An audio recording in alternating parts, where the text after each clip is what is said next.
Hola babies, welcome back to my YouTube channel. I have the sweetest treat for you today. We are doing a collab video with my girl Ariel from Naturally Mermaid, and we are doing a fun little Q&A. We asked you over on Instagram to give us your questions about zero waste, about relationships, about all the things, and we're here to answer them. Ariel, do you want to introduce yourself? Yes. Hello.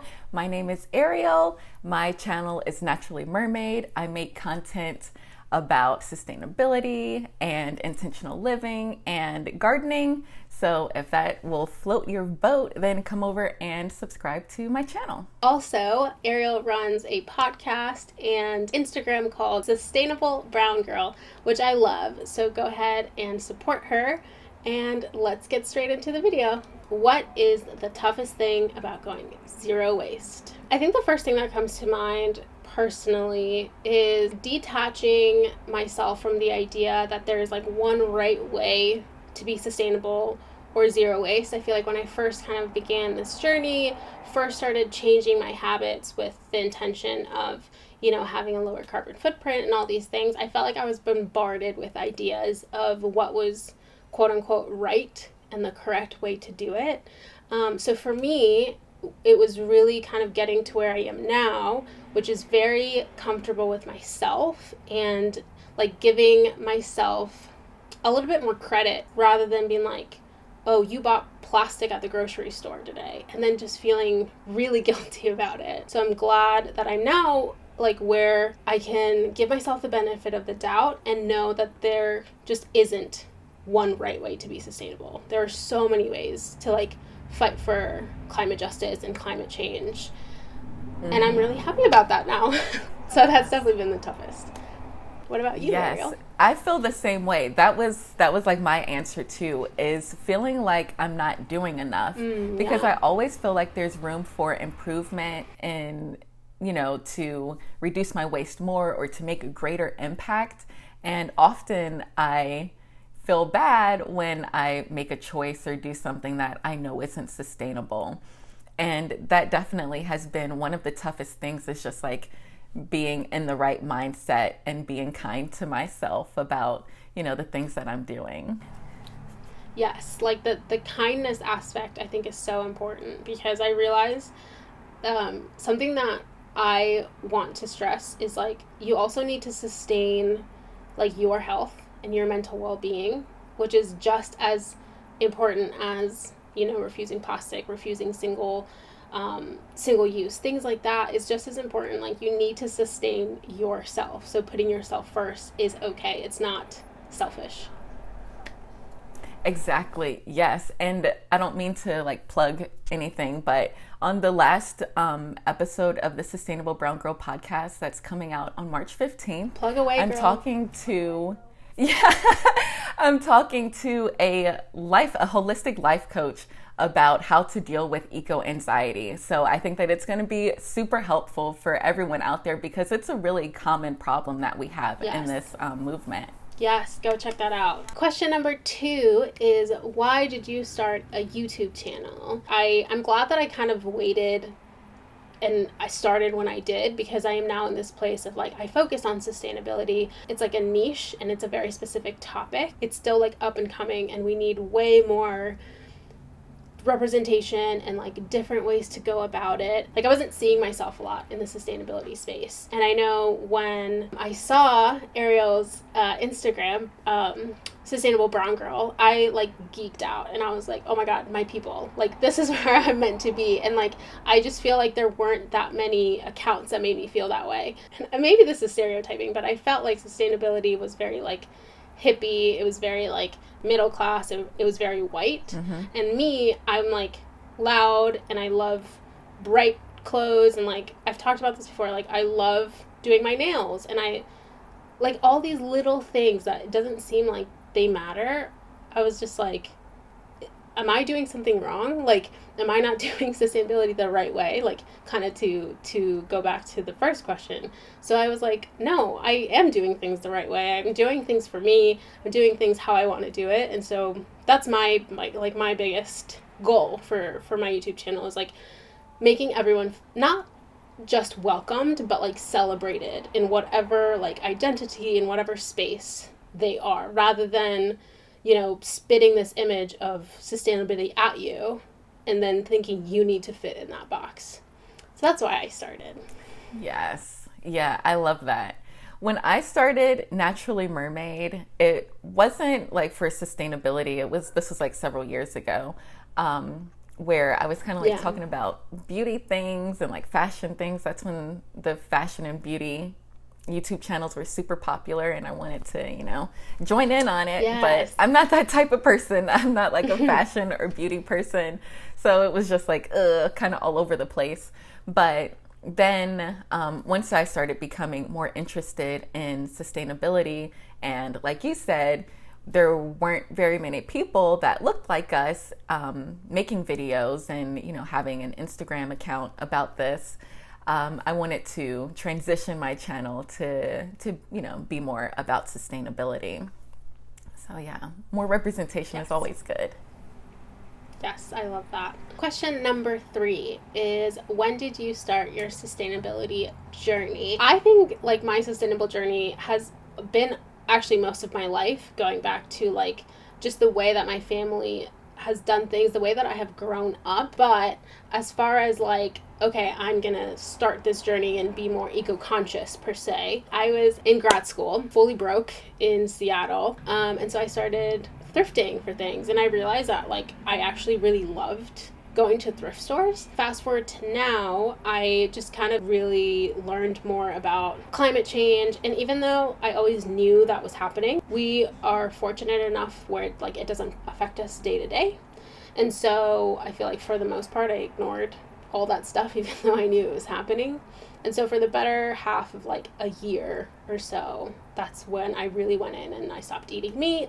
And I really I love to focus on slow fashion and like ethical fashion. And that's really what got me to where I am today. Like I just fully was immersed with like the fashion industry and how it can be corrupt and how there's exploitation. And luckily, just with the people that I follow, it has naturally led me to like, oh, it's all connected. Like environmental justice, climate justice, like migrant rights, all of that stuff was definitely not like where I started. I literally started thrifting. I was like, this is fun and I don't have to buy something new. And like now it's more like fighting for justices and like environmental rights and all of this stuff. So it's definitely progressed. It took a little bit to get here. But for me, it was, like I mentioned, I had my YouTube channel, and then some of the products that I started using, for example, I wanted to switch my deodorant to natural deodorant.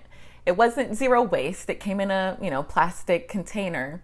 However, now I see the correlation between making better changes for for the health of your body, and then how it can impact better for the planet, I guess, you know, because when you use cleaner products, typically it's better for the environment too, in addition to your body.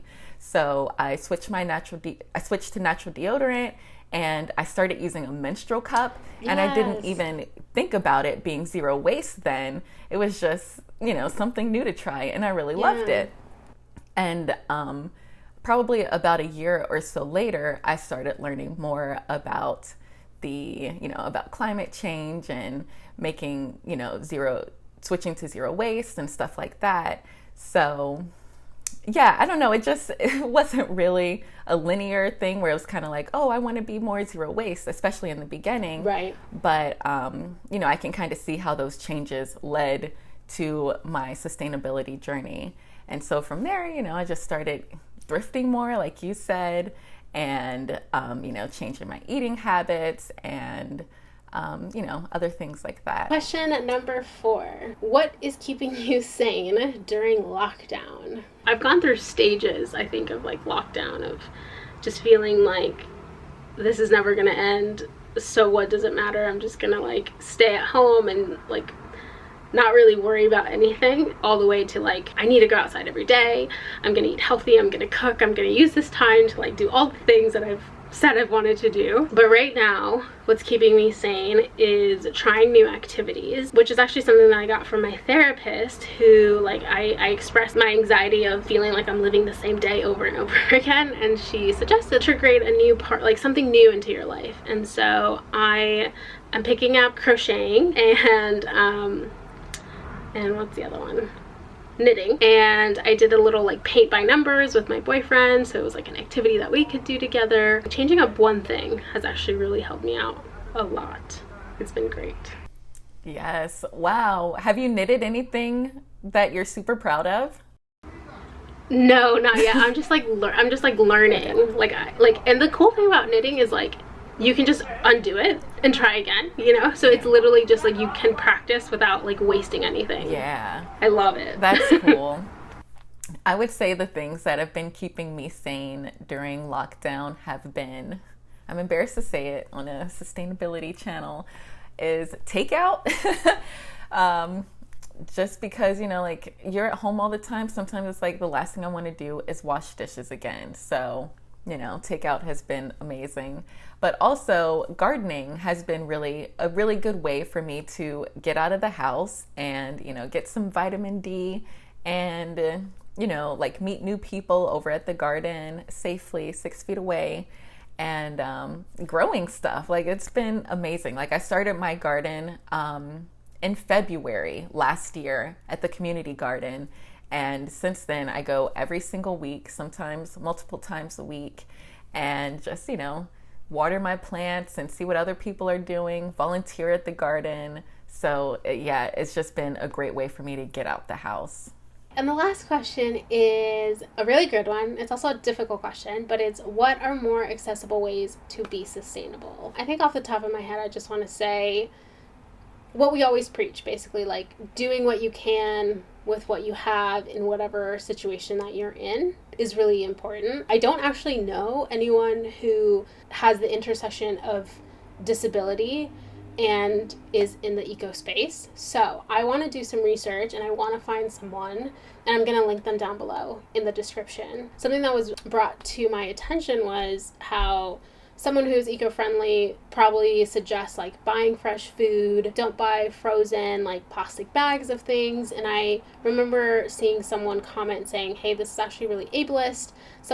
As someone who has chronic illness, like it's difficult for me to like chop up my own food and freeze it. And I never knew that. Like I would have never thought about that because I don't experience it. But for example, something like that, you could potentially look into like a zero waste grocery store that can do that for you, rather than thinking that your only two options are like, okay, either I put myself through pain, which you shouldn't, like take care of yourself, or I'm gonna buy plastic. First, like don't follow people who only give you that ultimatum. There are definitely like, ooh, my lighting just changed. Sorry about that. There are different ways that you can go about it. Like there are alternatives, and I want to try really hard to find someone who is a disability advocate who can have that perspective, because I am able-bodied. Like as much as I need to continue to check myself and how I am ableist in different ways, I think there are so many creative ideas and creative initiatives that are putting, you know, disabled and disability in the forefront. So I'm sorry I feel like that's not the best answer, but yeah. I think that was a good answer because, you know, like we say all the time, not everyone can do everything. Like even for us able-bodied people, there's just some things that we can't do or choose not to do that, you know, are like zero waste things that a lot of people advocate for you to do. So, you know, don't feel like you have to do everything, but more than likely there are, you know, some aspects in your life and where you can make sustainable changes, you know, and it's not going to look the same for everyone, and that's totally okay. Like that's the fun in it, and finding what works for you. So yeah, you know, we don't have a specific way, like this is something anyone can do, because, you know, not everyone can do everything, but there's always going to be ways in which you can make a difference in your own way. Yes. That is all that we have today. Thank you for everyone that gave us our questions. It was so fun to collaborate with you, Ariel. Yes. Of course, follow me on Instagram at Andrea_Caterina, and follow Ariel, and also go to her channel to check out more questions that we answered. Yes, Naturally Mermaid here on YouTube, and on Instagram, naturally_mermaid. And then, of course, Sustainable Brown Girl on Instagram and YouTube, and podcast too.